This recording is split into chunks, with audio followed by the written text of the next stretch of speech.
सद्भाव र ऐक्यबद्धताका लागि नागरिक आन्दोलनको तर्फबाट अध्यापन गर्छु।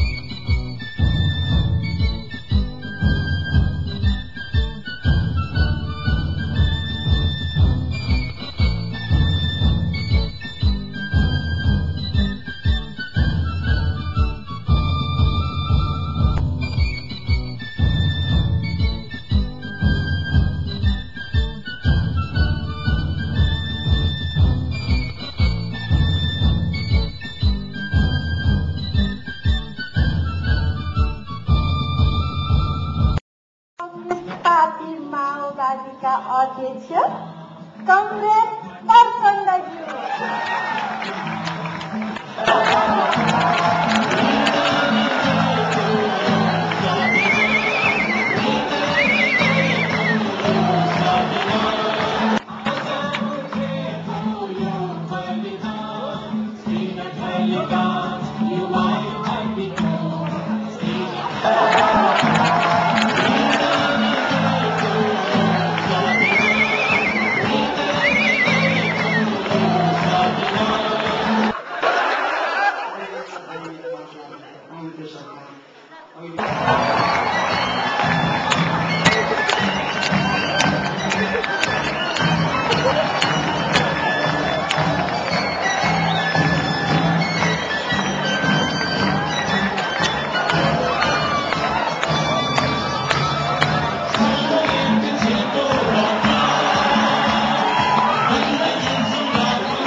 हात मिलाउन पनि के खै अर्थन हुन्छ नि।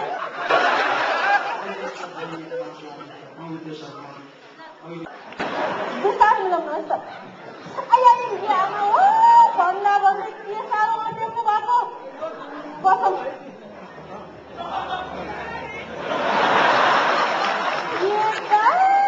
कस्तो बुढी रहेछ।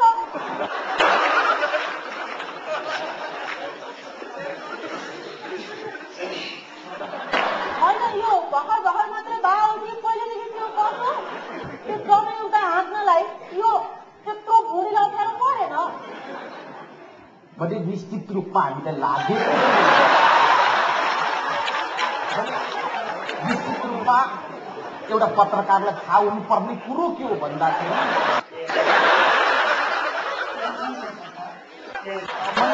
कोही पनि मान्छेको जन्मिँदै यत्रो बुढी हुन्छ भन्ने कुरो सामान्य कुरो पनि सबलाई थाहा हुनुपर्ने तर पनि जहाँसम्म जनयुद्धलाई बुढीले डिस्टर्ब गरो या गरेन भन्ने सवाल छ। हामीलाई भने के लाग्दछ भने जनयुद्ध हाँक्ने भनेको विचार र बन्दुकले हो, बुढीले होइन।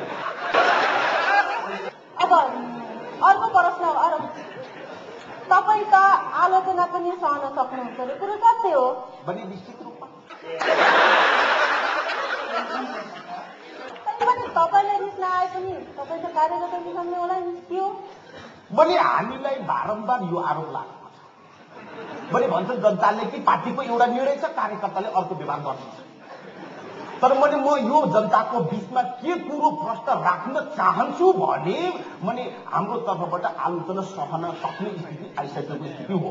तर पनि यदि हाम्रो कार्यकर्ताबाट भोलि पनि तपाईँले बाहिर गएपछि पनि आक्रमण भयो भने तपाईँ नआत्तिनु भयो हुन्छ, म पार्टीको तर्फबाट माफ माग्न तयार गरेर